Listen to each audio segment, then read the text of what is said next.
Hey friends, it's Joby here, and today we're going to check out some Star Wars Battlefront. I'm going to talk about how the server browser, the lack of server browser, is unbelievably detrimental to Star Wars Battlefront as a game. So let's jump into multiplayer, and as you can see here, these are my picks. So we've got, hang on, nope, let's not do that. So we've got 3 picks up the top. These are my curated picks. These are selected for me. Suggested for you, the weekly pick is Droid Run, and then you've got Drop Zone as a random pick.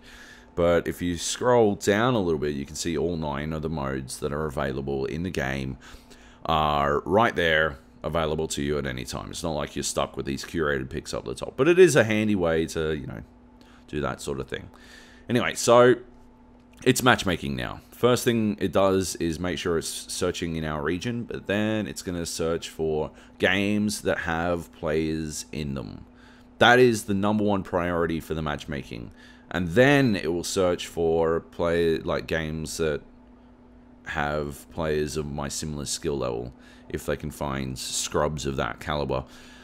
So as you'll notice, when it reaches below 50%, I drop out. If it doesn't find me a game below 50%, then I drop out, because the game will not start a round until it has at least roughly 40% of the required players. So if, you know, that's it, it's done. There's no point staying in that matchmaking, because I know I'm not going to actually get to play a game if it doesn't find me anyone below before 50% comes and goes. So gonzo, I'm not playing Walker Assault. Let's see if we can play some Supremacy. Almost full, 80%, 70%, 60%, oh, it's looking okay, 50%, not looking good, 40%, donezo, we're done. Okay, let's get out of here. So that's one of the things. The other thing is, you know, it allows you to pick maps, but you can't unselect a map. There's definitely going to be a map that people hate. There's always a map in every single game that people hate. Like, I love Quake 3 to death, right? But I would gladly never, ever, ever play Quake 3 DM17 again if I could help it. I just loathe that map. If I don't want to play Sulfur Fields ever again, my option is to, when it comes up, I simply get out of that server. I find a new server, hopefully not the same server. Those are my only options.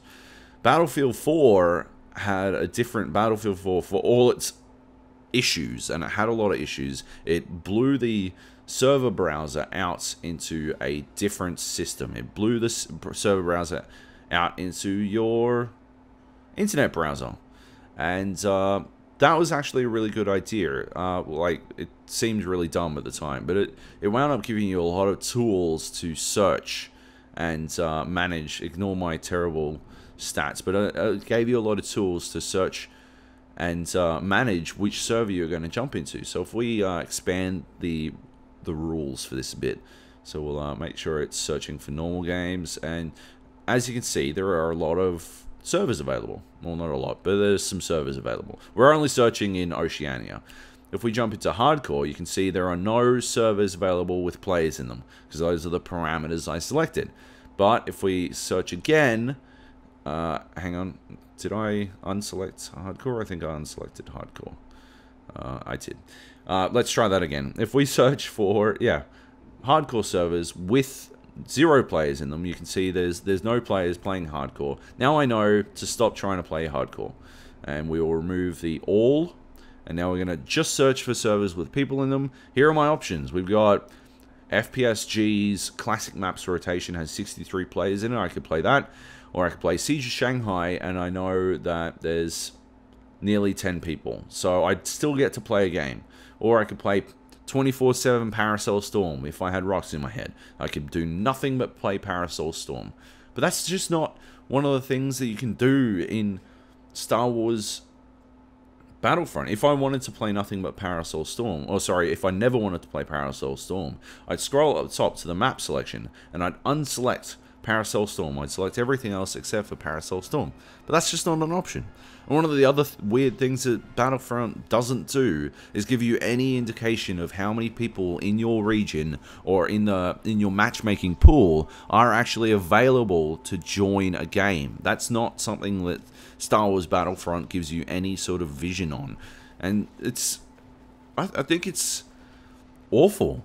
Like, all matchmaking focused games should do that, so you have some idea. Like, if you jump into multiplayer and all anyone is doing is playing freaking Team Deathmatch, which unfortunately exists as a mode in in Star Wars Battlefront. If all anyone's doing is playing Team Deathmatch, then you know to just turn the game off and never play it again, because it's garbage. Why would you play Team Deathmatch ever? It is the shittest mode. Or, like, just play any objective mode. Play Drop Zone. It's just Team Deathmatch with the smallest of objectives. Just run to a place. That's all you need to do. Team Deathmatch is just people spawning behind you and shooting you in the back all the time. That's all Team Deathmatch is. Oh my god. It's a trash map. But you can't tell that. You can't tell that, you know, oh, there's 400 people, 4,000 people, 40,000 people playing Walker Assault right now. I'm pretty sure I'll get a game. Or even percentages, which is what the new Call of Duty uses, is 12% of people are playing in Team Deathmatch mode, because they still have a Team Deathmatch mode. 5% of people are playing Domination. Then you get some idea of how many people are playing a mode and how likely you are to get an actual game. But that doesn't exist in Star Wars Battlefront either. You've got literally no information. They don't give you enough information to hang yourself. They don't give you enough information to do anything. All it does is create uncertainty in what you're doing. You just sit there continuously picking new modes until eventually you get into a game. And once you do get into a game, it's actually pretty enjoyable. Like, it's quite a good game. It's simplified, but it's good fun. But God knows when that's going to happen, because you just have to wait for matchmaking to randomly decide you're allowed to freaking play. It's bullshit. Anyway, those are my first impressions of Star Wars Battlefront. I will catch you later. Bye.